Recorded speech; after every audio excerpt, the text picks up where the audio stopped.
seperti apa, dan juga dari melihat apabila dari sisi agama seperti apa?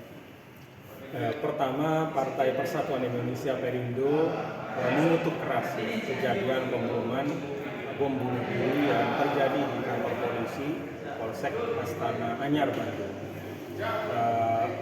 Pemboman ini bertentangan dengan semua nilai-nilai yang kita anut, ya. Baik nilai agama, nilai kebangsaan kita, dan di atas itu semua adalah nilai kemanusiaan.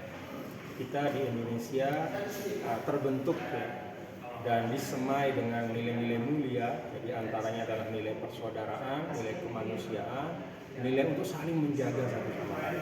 Dan semua nilai itu dinafikan oleh kejadian pemboman yang terjadi. Karena itu sekali lagi kami Partai Perindo mengutuk kejadian pemboman yang kemarin dan meminta kepada seluruh perangkat negara, termasuk juga kepada kita semua sebagai masyarakat, untuk mengambil langkah-langkah yang diperlukan untuk mencegah jangan sampai kejadian yang kemarin itu terulang kembali.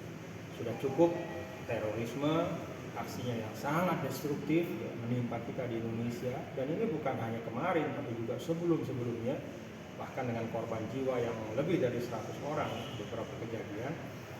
Saya menyerukan kita semua untuk menyuarakan penolakan kita terhadap aksi-aksi seperti ini, dan kami meminta secara khusus kepada perangkat negara untuk menjalankan tugasnya dengan maksimal, memberikan proteksi perlindungan kepada warga negara, menghadirkan rasa aman, dan menindak tegas yang memang nyata-nyata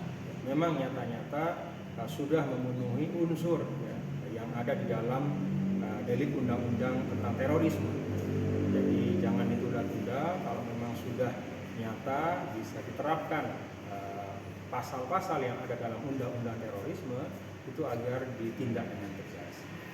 Dari sudut pandang manapun kejadian kemarin tidak bisa dibenarkan, dan dari sudut pandang agama sendiri kejadian kemarin itu adalah satu bentuk destruktif yang sangat dikecam, sangat dicela di dalam pandangan Islam.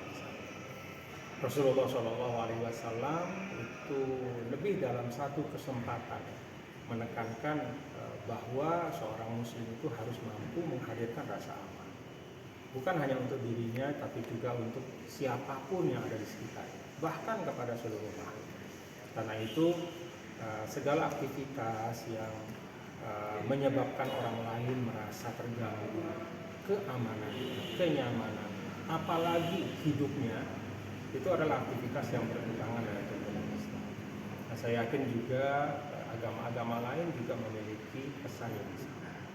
Karena itu menurut saya di Indonesia, ya, tanah yang subur dengan nilai agama, dengan budaya yang baik, tidak ada tempat untuk terorisme.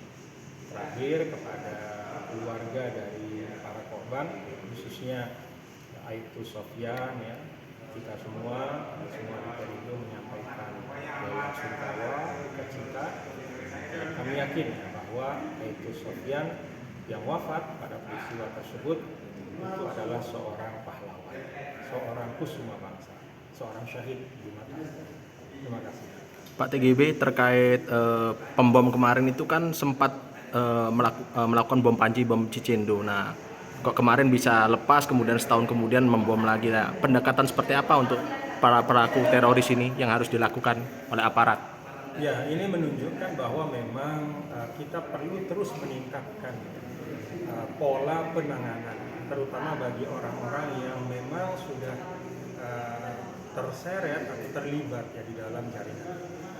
Ternyata pola pembinaan yang ada, bahkan masa hukuman tertentu, itu ternyata tidak kemudian memastikan bahwa mereka jera.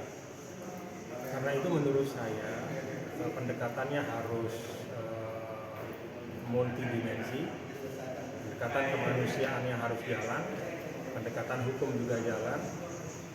Demikian juga melihat apa latar belakang dari saudara-saudara kita yang terjerat pada kasus terorisme. Kalau memang faktornya ekonomi, ada intervensi ekonomi.